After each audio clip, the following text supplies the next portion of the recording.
Part 3 presents a detailed application of the process described in Part 2 to the solution of a real engineering problem. You are a member of a feasibility study team investigating a proposed design for a small, low-cost, fuel-efficient delivery vehicle for short-haul urban use. The power source, transmission, and differential are to be selected from currently available stock items to reduce overall costs.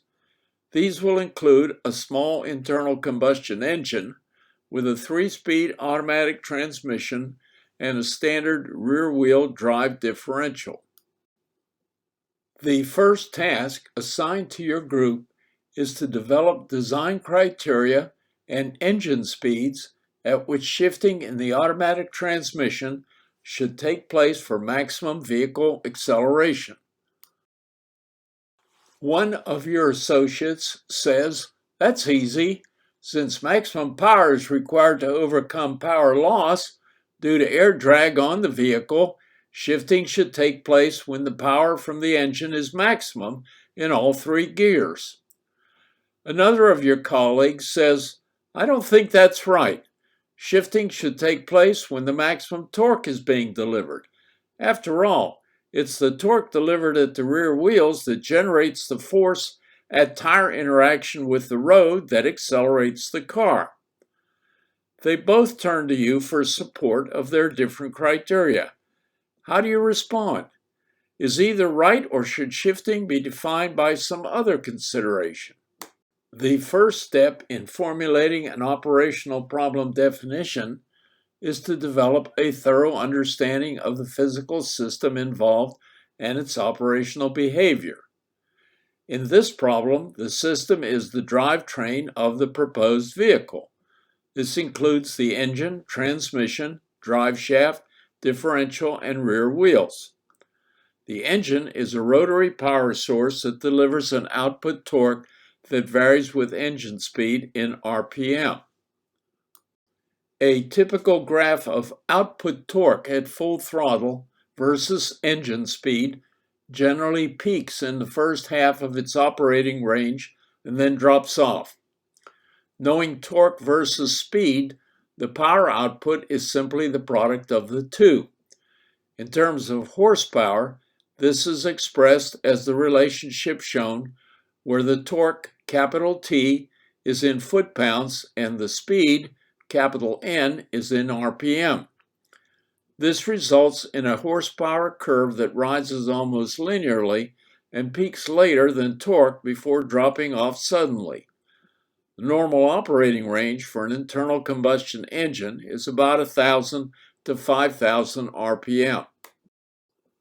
The components that connect the engine to the wheels are the transmission, drive shaft, and differential. The function of the transmission, together with the differential, is to match the output speed of the engine to the rotational speed of the vehicle wheels over the velocity range of the vehicle. Speed matching is accomplished through a series of gear reductions that can be manually or automatically selected in the transmission and a fixed reduction in the differential. At low vehicle speeds, the wheels turn much slower than the engine. This requires a high gear ratio. As the vehicle's speed increases, the engine will soon reach its maximum operating speed in first gear. This is illustrated by the engine power curve in first gear on the graph of output power versus vehicle speed. As this power curve drops off, the gear ratio must be reduced to permit the vehicle to continue to go faster as the engine speed drops to a point where its speed can again increase as the vehicle speed increases. This is represented by a finite shift in the second gear power curve to the right. When the limit of the engine speed in second gear is reached, a third reduction in gear ratio is required to permit further increase. This is represented by the third gear power curve. The power developed by the engine, which produces the thrust at the rear wheels, is used by the vehicle to overcome the work done against air drag as well as internal and road friction. The friction components are usually only a small part of the total energy dissipated and can generally be neglected. The rate at which work is done by the thrust force is simply its magnitude in pounds force multiplied by the velocity of the vehicle in feet per second. At constant velocity, the thrust and the drag are equal. However, air drag is dependent on velocity and becomes appreciable at higher speeds. The dissipated power at any specific vehicle velocity becomes the product of the drag in pounds force and the vehicle velocity in feet per second. The aerodynamic drag force is generally expressed as a drag coefficient times the frontal area of the object times dynamic pressure, defined as the density of the fluid through which the object is passing, multiplied by the square of the object's velocity. Drag coefficients depend on the shape of the body and are generally obtained from wind tunnel tests. Since the drag force is proportional to velocity squared, then the power required to overcome its effect on the vehicle increases with the cube of the vehicle velocity. A curve of the power to overcome air drag is shown on the previous engine power output behavior graph. At full throttle, the engine power generated in third gear and the air drag power consumption curves intersect. At this point, the generated and consumed power are equal, and the vehicle has reached its maximum speed. The difference between the power generated and drag consumption curves at any lower vehicle speed is available to accelerate the vehicle to a higher speed. Now consider what happens if the shift from first to second gear takes place at maximum power on the first gear full throttle curve. It is observed that the excess power for acceleration at this vehicle speed is less and will continue to be so until the vehicle speed reaches the point where the first and second gear power curves cross. It also follows that if the shift took place beyond where the curves crossed, then again the excess power would be less than at the crossing point.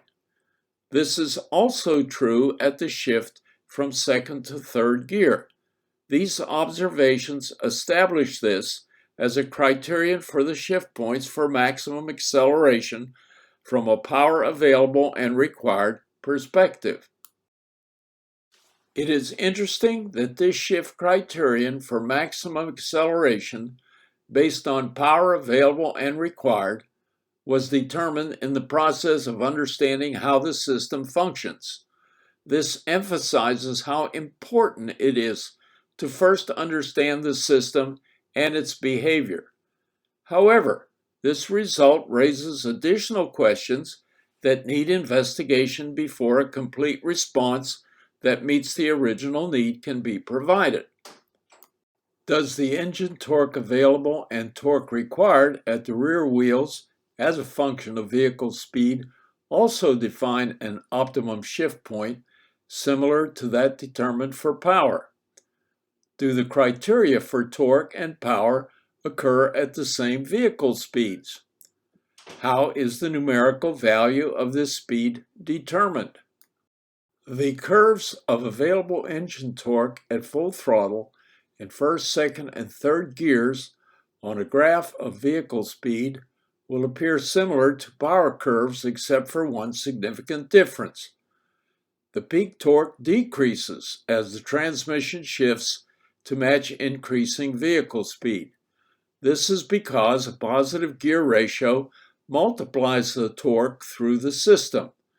With first gear requiring the highest gear ratio, its peak torque is the greatest. As the gear ratio decreases through second and third gear, so do the peak torques over their respective operating ranges. The torque delivered at the rear wheels is what generates the thrust force at the tire and road contact to overcome the force of air drag. This torque is simply the product of the thrust force and the radius of the wheel. Since the thrust must equal the drag at a specific vehicle speed, the required torque at the rear wheels increases with the square of the vehicle velocity. The required torque increases less rapidly than the power required.